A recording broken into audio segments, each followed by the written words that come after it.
Hello दोस्तों, नमस्कार, जय हिंद, जय भारत, वंदे मातरम। दोस्तों, आज आपके सामने मैं बहुत ही महत्वपूर्ण, बहुत ही इंपॉर्टेंट टॉपिक के ऊपर चर्चा करने के लिए आया हूं। आज आपको इतिहास के महत्वपूर्ण युद्धों के बारे में अपन चर्चा करेंगे, जिसमें दोस्तों भारत के इतिहास में जो लड़े गए युद्ध है, किस किस के मध्य लड़ा गया, कौन विजय हुआ, कौन हारा, ये सवाल अपने एग्जाम में आने वाले जो एग्जाम्स है उसमें बहुत ही इंपॉर्टेंट साबित होंगे आपके लिए। जो पहले युद्ध की अगर मैं बात करूं दोस्तों आपसे, तो सबसे पहले ऋग्वेद में अपन को देखने को मिलता है दशराग्य युद्ध, जो सुदास और 10 जनों के मध्य हुआ था, जिसमें सुदास की विजय होती है। दूसरा युद्ध दोस्तों अपने इतिहास के संदर्भ में, मगध के संदर्भ में बात करते हैं कि 326 ईसा पूर्व में दोस्तों सिकंदर ने भारत पर आक्रमण किया था। इस समय पोरस का युद्ध हुआ था, जिसे झेलम का युद्ध, विस्ता का युद्ध या हाइडेस्पिस का युद्ध भी कहते हैं, जिसमें सिकंदर और पोरस के मध्य लड़ा गया था, जिसमें सिकंदर की विजय होती है, पोरस की इसमें हार होती है। इसके बाद 261 ईसा पूर्व में भारत में कलिंग का युद्ध लड़ा गया था, जिसमें कलिंग नरेश नंदराज और सम्राट अशोक के मध्य, जिसमें अशोक की विजय होती है। और इसी विजय में हुए भारी नरसंहार को देखकर, यानी लगभग 1 लाख लोग इसके अंदर मारे गए थे।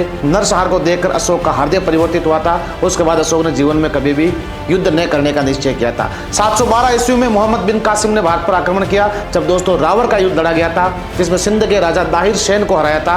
इस विजय के बाद भारत में पहली बार जो है इस्लाम धर्म की जो नींव लगती है मोहम्मद बिन कासिम के द्वारा, जिसका प्रमाण अपन को अली अहमद द्वारा लिखित ग्रंथ चचनामा से मिलता है। इसके बाद महमूद गजनवी के द्वारा भारत पर दोस्तों 17 बार आक्रमण किया था, 1000 से लेकर के 1027 ईस्वी तक। इसमें सबसे महत्वपूर्ण आक्रमण हुआ था 1025 ईस्वी गुजरात का सोमनाथ मंदिर आक्रमण, जहां से 20 लाख दिनार संपदा लूट करके अपने साथ ले गया था। इसके बाद में दोस्तों सबसे महत्वपूर्ण आक्रमणों में से एक दोस्तों तराइन का पहला युद्ध, ध्यान दीजिएगा, 1191 ईस्वी में पृथ्वीराज चौहान तृतीय अजमेर का राजा और दोस्तों मोहम्मद गौरी के मध्य, जिसमें गौरी की हार होती है और पृथ्वीराज चौहान तृतीय की विजय होती है। लेकिन विजय के बाद भागते हुए गौरी का पीछा न करना भारत के इतिहास में पृथ्वीराज की सबसे बड़ी राजनीतिक भूल मानी जाती है। इसके बाद तराइन का दूसरा युद्ध होता है 1192 ईस्वी में, सेम दोस्तों पृथ्वीराज चौहान तृतीय और मोहम्मद गौरी के मध्य, जिसमें दोस्तों गौरी की विजय होती है और पृथ्वीराज चौहान तृतीय की हार होती है। और दोस्तों गौरी को भारत में इस्लाम का वास्तविक संस्थापक भी कहा जाता है। इसके बाद गौरी ने 1194 ईस्वी में जयचंद पर आक्रमण किया था, तब चंदावर का युद्ध लड़ा गया था 1194 ईस्वी में, जिसमें गौरी की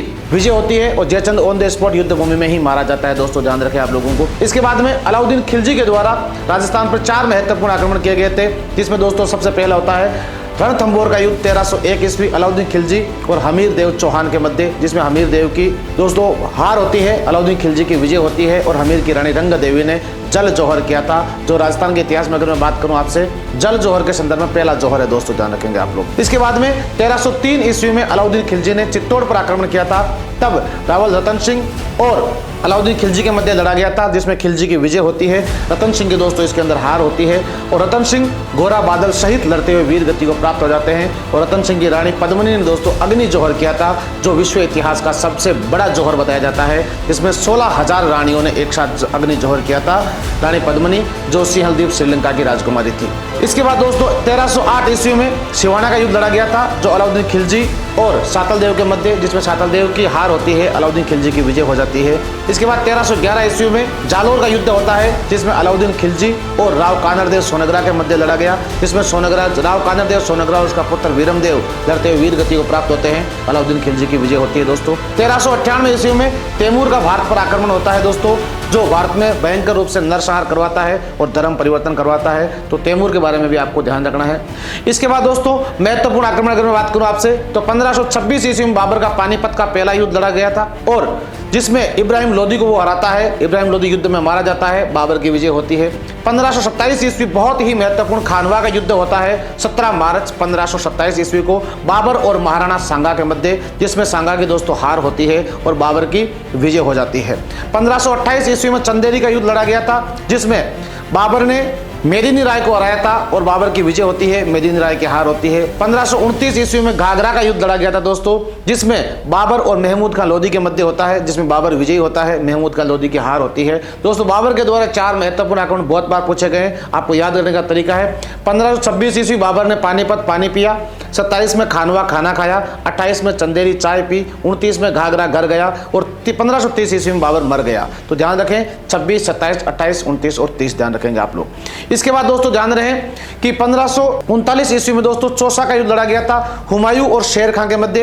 विजय के बाद शेर खान ने शाह की उपाधि धारण की थी। इसके बाद में 1540 ईस्वी में बिलग्राम का युद्ध लड़ा गया था हुमायूं और शेरशाह सूरी के मध्य, जिसमें हुमायूं की हार होती है और हुमायूं इसके बाद में 15 वर्ष तक 1540 से 1555 तक निर्वासित जीवन व्यतीत करता है और इस समय सिंध चला जाता है। 1555 ईस्वी सरहिंद युद्ध के बाद में हुमायूं ने पुनः दिल्ली पर अधिकार किया सिकंदर को हरा करके और दूसरी बार अपना राज्याभिषेक करवाया। 1556 ईस्वी में पानीपत का दूसरा युद्ध लड़ा गया था, जिसमें दोस्तों अकबर के सेनापति बैरम खान और उज्जैन के राजा विक्रमादित्य हेमू के मध्य लड़ा गया था, जिसमें हेमू की हार होती है और बैरम खान की विजय होती है। इसके बाद 1576 ईस्वी में दोस्तों बहुत ही बहुचर्चित हल्दी घाटी का युद्ध लड़ा गया था महाराणा प्रताप और अकबर की तरफ से आमेर के शासक मान सिंह के मध्य दोस्तों, जिसमें दोस्तों मान सिंह की विजय होती है। कुछ इतिहासकार इसे निर्णायक युद्ध भी बताते हैं। 18 जून 1576 ईस्वी को हल्दी घाटी का युद्ध राजसमंद में राजस्थान में दोस्तों बहुत ही बहुचर्चित युद्ध है, जिसका आपको ध्यान रखना है। इसके बाद दोस्तों मुगल उत्तराधिकारी के संदर्भ में दोस्तों युद्ध लड़े जाते हैं। धर्मत का युद्ध रहता है, जब शाहजहां के मरने की अफवाह फैलती है तो औरंगजेब और दारा शिकोह के मध्य 1658 ईस्वी में, जिसमें औरंगजेब की विजय होती है, दारा शिकोह की हार होती है।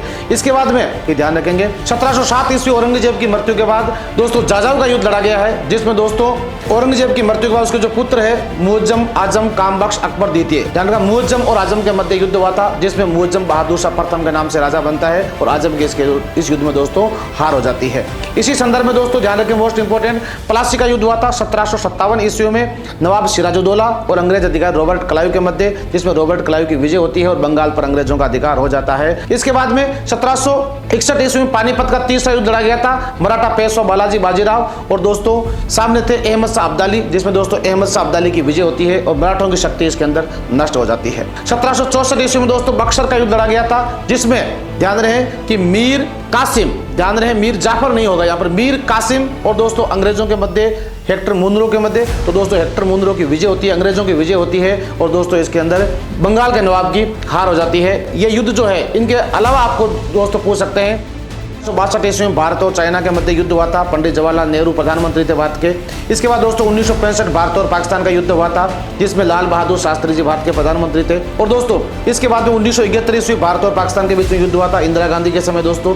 और इसके बाद में 1999 ईस्वी का कारगिल का युद्ध लड़ा गया था अटल बिहारी वाजपेयी सरकार के समय दोस्तों।